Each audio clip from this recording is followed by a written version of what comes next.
artist Paul Klee once said, "A line is a dot that went for a walk." I'm Dennis Hodges, and this is Creative Nibble.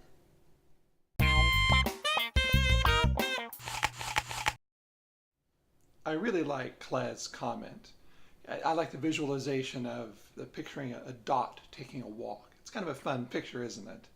But I also like that there's a message inside there for us that basically says that creativity is an active program. It's a participatory project. You have to get into it. You have to do something to create.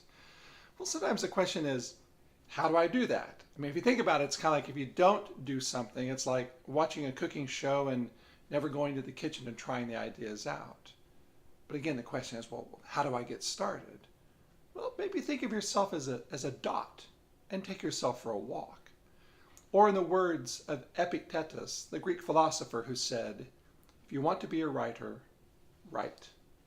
And that's your creative nibble. Pause, think, create.